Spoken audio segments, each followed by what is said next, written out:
Vintage music, oldies, are two names given to music of earlier years. Oldies remain popular today. Your hearts will be warmed by the memories of these songs or the simple sweetness of the voices of the musical messengers.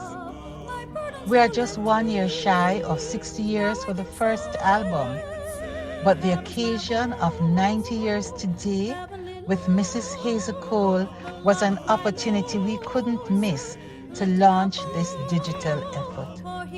Welcome to you from near and far, family or friend. We are so happy you were able to join us.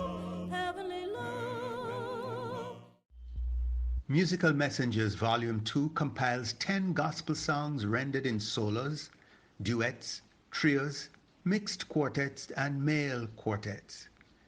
These songs were the expressions impelled by the joy that the authors found in the acceptance of the gospel of the grace of God. Today, in a troubled world, these songs still ring in the hearts of thousands who have found their message true. This is particularly true of the musical messengers who have stirred many audiences by their musical ministrations. It is hoped that this phonograph record will bring cheer to the oppressed, peace to the troubled, and blessing to all. This is from Musical Messengers Cover Notes, Volume 2. It was a shock to hear of the resurrection or rebirth of the LP, The Musical Messengers, a product that the Jamaica Trade Administration was determined to kill. To learn that after almost 60 years, it will have an international launching on YouTube. I am Granville Campbell, bass of the Jonestown Male Quartet, Victor Smith, tenor, leader of our group, Alan Staples, first bass, Fred Headlam, second tenor, and Jonathan Campbell, alternate tenor for the group. Somehow Victor Smith got us together with the Singing Angels at Calvary Gospel Assembly. We merged as a group and blended together as one, serving the church, singing together of the goodness of God in local churches and in the country parts. Happy birthday to Mrs. Hazel Cole, one of the Singing Angels, who gave me and my family their house 55 years ago, June the 4th, for my wedding reception.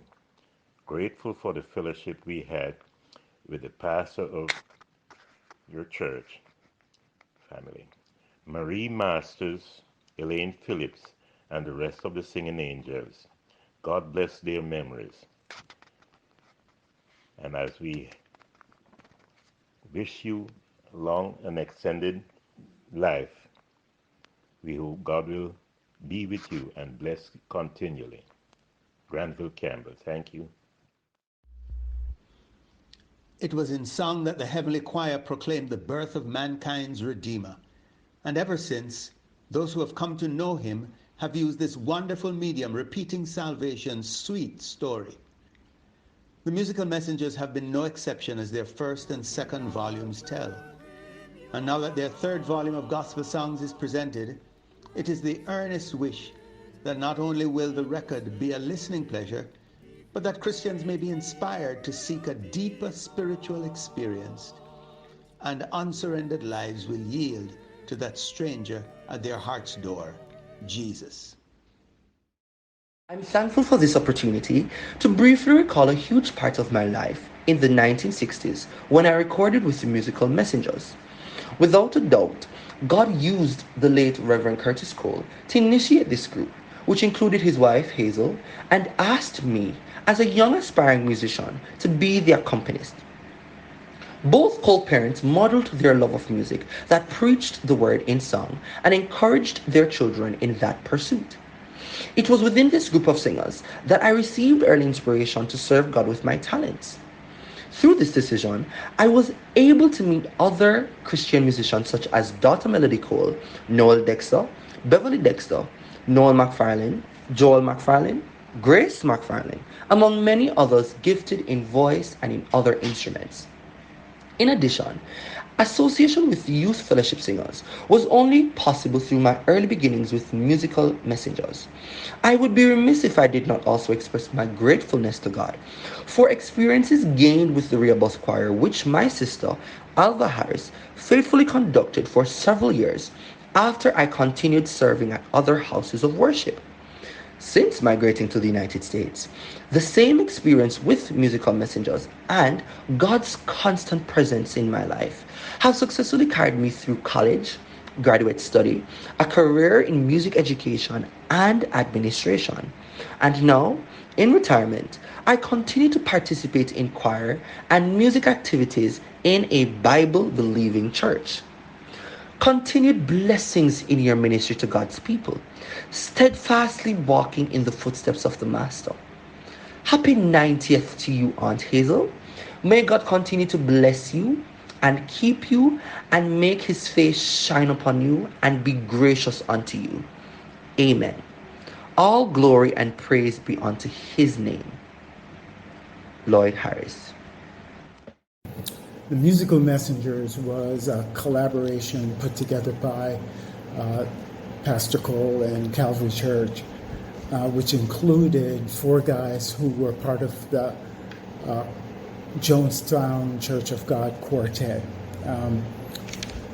I was a pre-teenage boy at the time, and my father, Al Staples, was one of the 4 members of the quartet, which included Granville Campbell, who was first bass, Victor Smith and Fred Headlam, who were tenors, and my dad was second bass in the group.